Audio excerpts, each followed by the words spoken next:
Okay, we are in for a little ride today. I'm going to be answering some of your questions and assumptions about me. There are a couple of juicy ones in here, so stay tuned for those. But basically, it's been a little while since I've sat down and had a bit of a chat with you guys. So I thought I would ask the question and see if you had anything you wanted to know or just little bits and pieces that I may not mention in my videos. So of course, I also asked over on Instagram. I'm going to leave my handle up here in case you don't follow me there, because that is where you can DM me and things if you want to chat as well. So let's get straight into it. I'm gonna get myself comfy here on my bed. This has been my favorite place to vlog lately, just with the kind of colder, cozier weather rolling in. And honestly, just as I started filming this, a massive cloud just came across, so I had to start filming again because the whole lighting changed.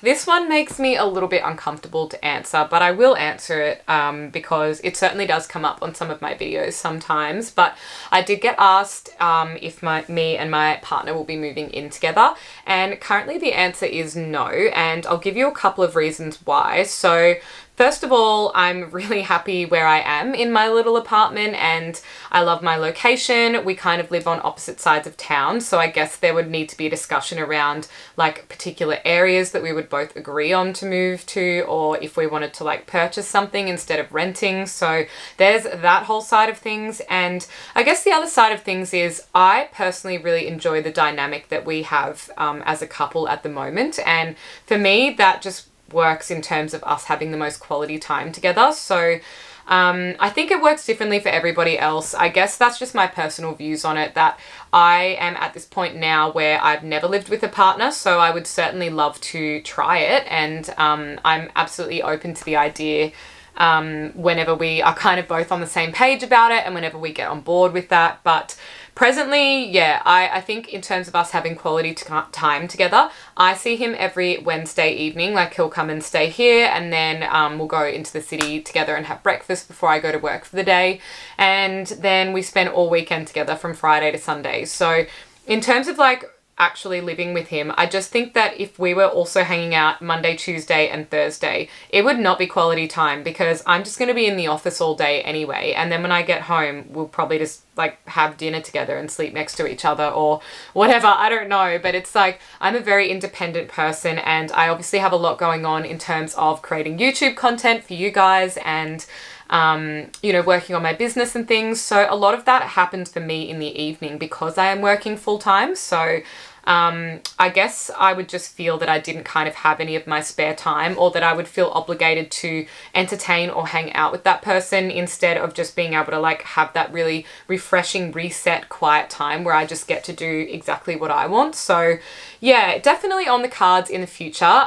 But currently we're both really happy just with how things are. So another question I got is, are you going to launch other products in your business? So if you guys are new here and you might have missed my little business launch for the Slow Living Co, I will link that video in the description box down below. But basically I created a little business that really aligned with my kind of more slowing down mentality around kind of doing things on the weekend that just fill up your cup. And by that I mean, whether, I don't want to say like meditation, because trust me, I'm not very good at it. So I'm not the kind of person that would try and recommend that. I would rather have someone like, I don't know, go to a class for it or teach me how to do it properly. But for me, it is like going to the market and buying really nourishing, beautiful whole foods, and maybe even walking there and just really taking your time. So that was what inspired that little tote bag that I made, and it is also a fully sustainable product. So it's the idea of not using single-use plastic bags, and I also had all sustainable packaging and sustainable processes to create it in terms of the ink and things that were used. So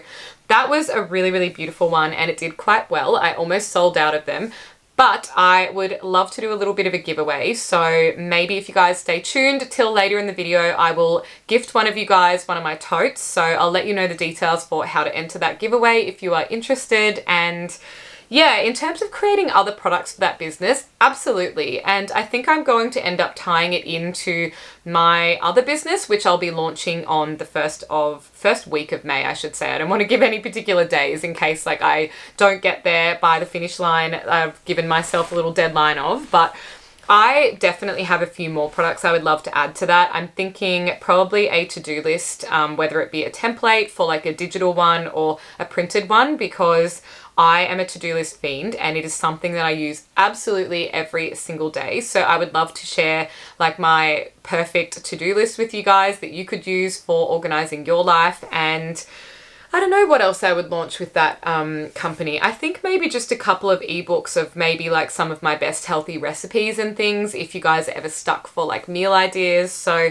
maybe I will also do a little bit of like a what I eat in a day video soon, because after I do my grocery hauls, I have got a couple of questions from you guys about that sort of stuff. So there'll be that. And I was also thinking of doing some photo presets and showing you guys through how I edit my photos, because sometimes I get a couple of questions about that. And basically short answer is I use Lightroom, which is a basic version of Photoshop that you can get like as an app on your phone. So if you guys are ever interested in like having a little bit of a tutorial on how to make your photos sort of pop and look really beautiful so that you can sort of more curate some of your memories, or even like print them and frame them and stuff if the sort of lighting and things have been corrected, then I will absolutely walk you through that, because yeah, I'm super passionate about having beautiful photos and things. So it wouldn't quite be a video from me if there wasn't something home related in here. So I do have a beautiful little haul to show you just quickly to interrupt this little Q&A session with, and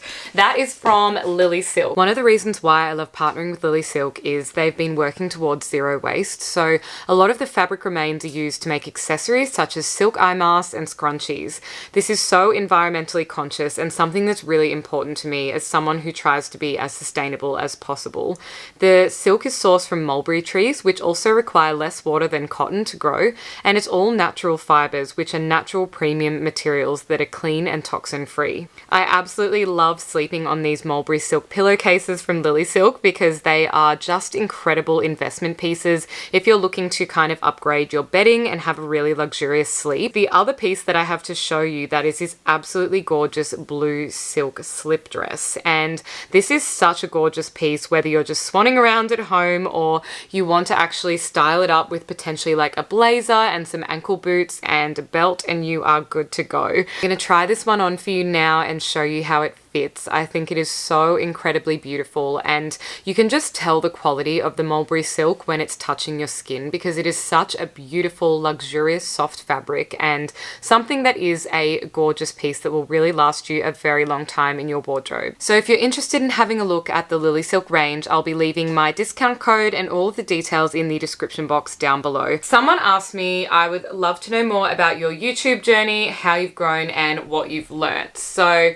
for anyone who hasn't been around here as my OGs from the very beginning, I started on YouTube about 1.5 years ago, and honestly that was just during lockdown because I pretty much had nothing to do, and I don't know, just like really getting into that whole vlogging space, and it was just something that I'd always wanted to do. I've always loved taking photos and making videos, and I used to have like a little GoPro, so I'd always run around filming like ski trips and, you know, all of my overseas travels and things like that. But it never really occurred to me, and I honestly wish it did back when I was younger and doing all my solo travels, to just pick up a camera and talk to whoever wanted to know, because I had so many amazing travel tips to share. Honestly, just all of the stuff that kind of comes up and happens in your 20s that I really could have been on a platform sharing. But anyway, better late than never, and I definitely say that is so true of like any kind of career or thing that's like on your heart. If you want to do a little pivot and start up a little bit of a side hustle, which I know some of you have, then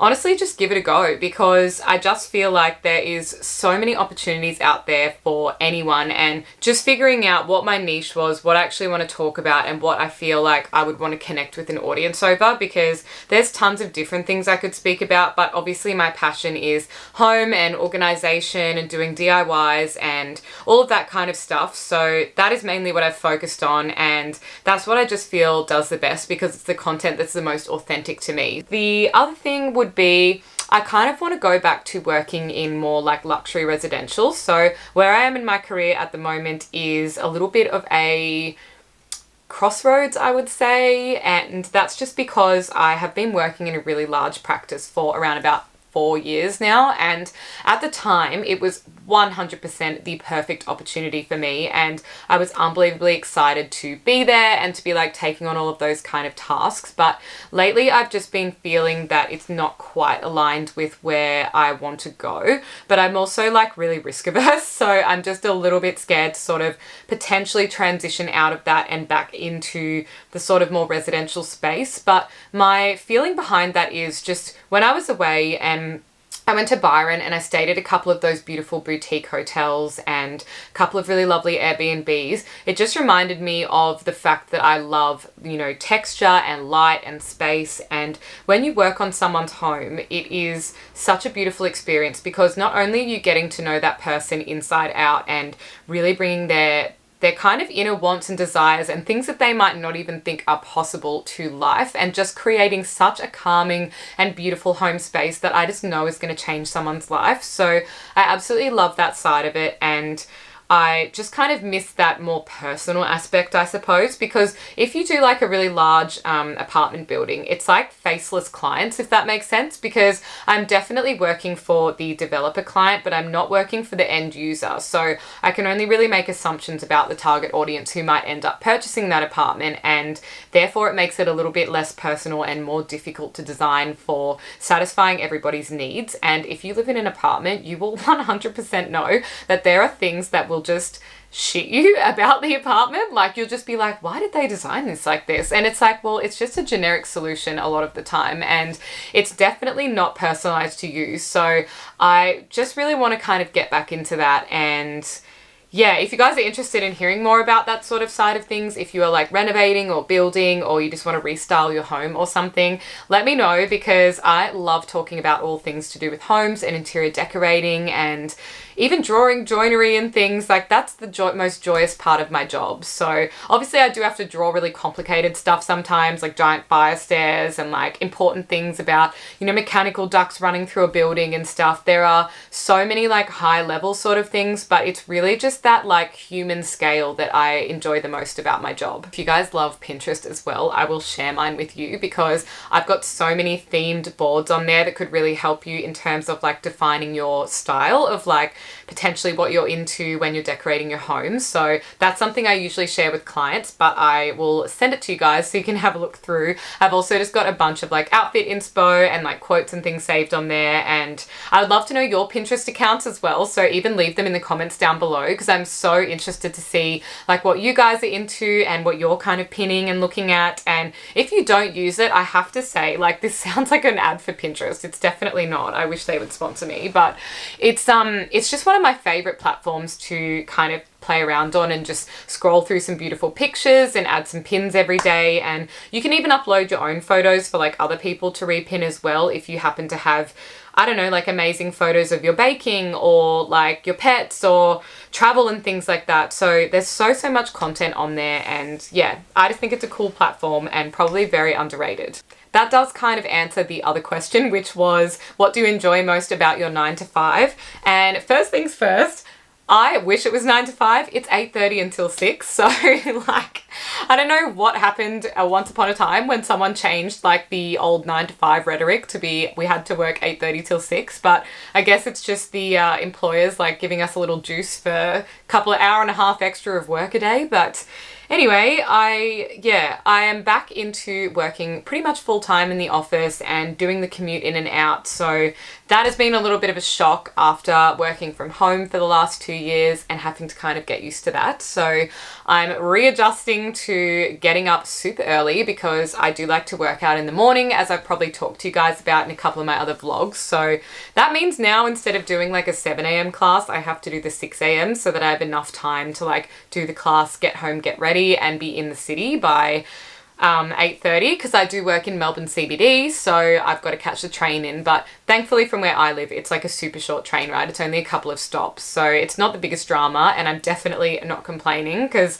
I actually love catching the train. I feel like it's my little meditation time before like stepping into the office. And unlike pretty much everyone else on public transport, I am like never on my phone. I just like take that time to stand there and stare out the window and just like have a little bit of a breather before getting into a really hectic work day. Another question I got is, do you want to buy a house one day?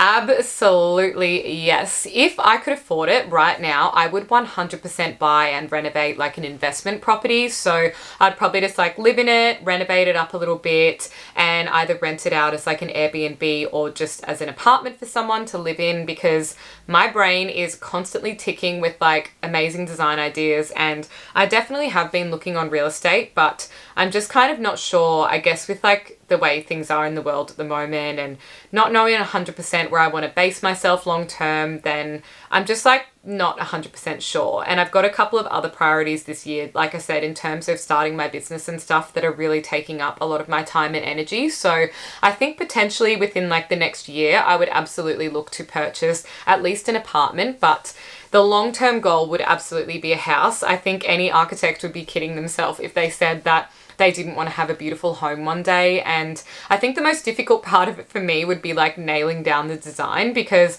there would just be so many different things that I would want. And I find that I'm like constantly changing my mind. So yes, I think that is something that I will definitely always have on my vision board, and I really can't wait for the day that that happens. So this one is interesting because it's like you're reading my mind sometimes, but someone asked me if I plan to get any more tattoos. So if you don't know, I do have this, is it on this arm? Yeah, there it is.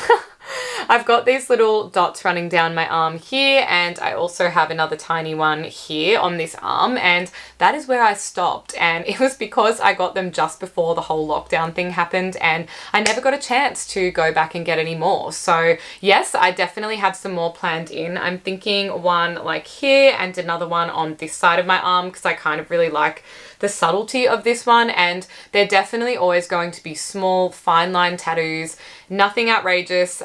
I love tattoos on other people, and I also love people who don't have any tattoos. So I just think it's such a personal thing, and if you really like expressing yourself in that way, then absolutely think go for it. But I'm glad that I waited until like later in life, because I'm much more sure on what I want, and I certainly kind of spend time thinking things out and thinking of all the different scenarios or like what I do and don't want. So yes, I will be booking in those two more pretty soon. The other question I got is, am I thinking about moving home still? So if you guys have been around for a little while, you probably know that I was massively lamenting about living in Melbourne during the lockdown period, and I kind of toyed with the idea of moving back to Queensland. And particularly when I went there this year, just in January, and spent a little bit more time with my family and just kind of seeing the changes that have happened in both Brisbane and the Gold Coast in terms of it's got a lot more to offer these days. Like there's not the shops are like the be all and end all, but like, let's be honest, makes life a lot easier if there's like things that you want to go and see or stuff that you kind of needed. But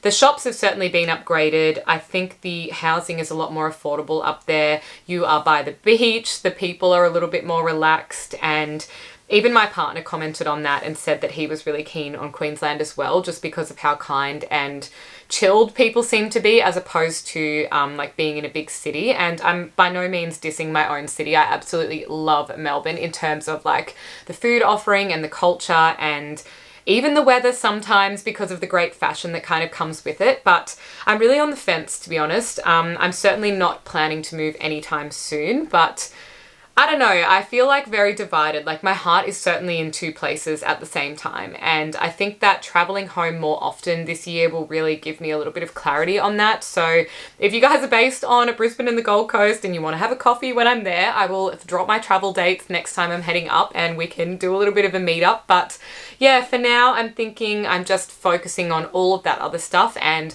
I don't sort of have the capacity to even think about trying to pack up my entire life and move somewhere else. Okay, I got a fun one, which is what are my future travel goals? And honestly, this year, I think I'm just going to wait it out because of the way that things are in the world at the moment. And I just don't really want to put myself in, I don't know, that kind of situation where I might get stuck overseas somewhere, or any of the difficulties in understanding the various rules in certain places. So for example, I know some friends who are in Bali at the moment because they've recently lifted their restrictions, but they have only been able to go to like the really touristy areas instead of kind of a few more of those experiences that I love that are more like with the locals and like off the beaten track. Because obviously if like some people aren't vaccinated, or like they might be at risk of I don't know, getting sick from travelers and things like that, then a lot of the rules in the country are that you sort of can't like loosely travel around because, you know, you could cause problems for people who are living in those rural areas. So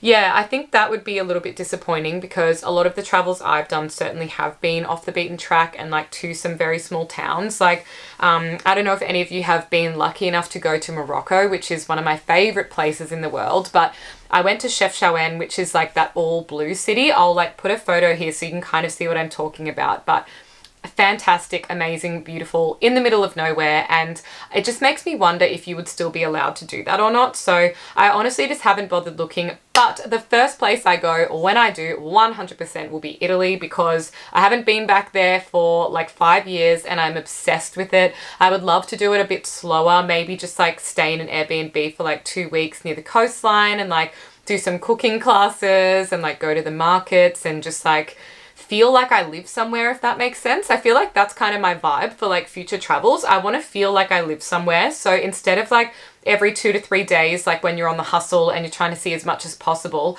I kind of want to do it the slow way and maybe see less places in each trip, but like really like integrate myself in the surroundings and the culture of that place while I'm there. So would love to know if any of you guys have travels coming up. I'm very jealous if you do, but drop them in the comments down below, and if I've been there, I will give you some of my tips. This one was the assumption about that I knew what I wanted to do after school, and you are absolutely correct. I have always been a bit of a nerd. In fact, I actually got to skip year 8 in school because I was like a little bit ahead of, I guess, where the curriculum was. So I didn't sort of end up having to do that year because it would have just been a bit of a waste of time. So I ended up starting uni when I was only 17, and I knew from about the age of 14 that I wanted to be an architect. So whether or not I actually knew, I guess, the specific job or the word for it is another question, but I definitely had played around with the idea of like drawing plans and things because at the time,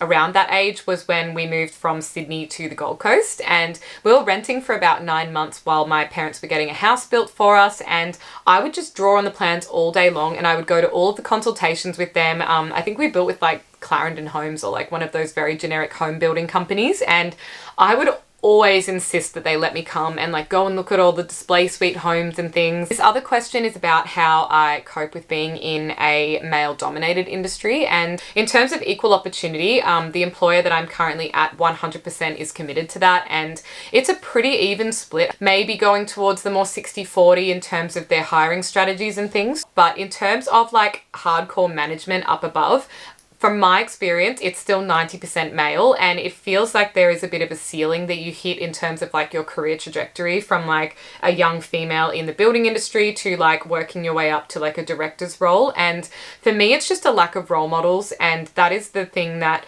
can kind of throw you off, I guess, because you're sort of looking for someone else who's taken the steps to get where you want to go, and you almost want to retrace their footsteps to follow that pathway. And when you don't have those active role models, it is a little bit impossible to even imagine yourself in that position. And I think that's why a lot of women are so apologetic in the workplace, and I'm definitely someone who I try and train myself out of saying sorry before asking a question, or sorry before, I don't know, even talking to someone. It's like we always need to get this like weird permission to just exist. It also involves mindset and shifts in terms of that industry, not putting down assertive females and calling us aggressive instead of assertive. So I've certainly experienced my fair share of comments like that in terms of, being too aggressive. And it's like, well, I'm just professional and I'm doing my job. And if a man was saying the same thing, I highly doubt that you would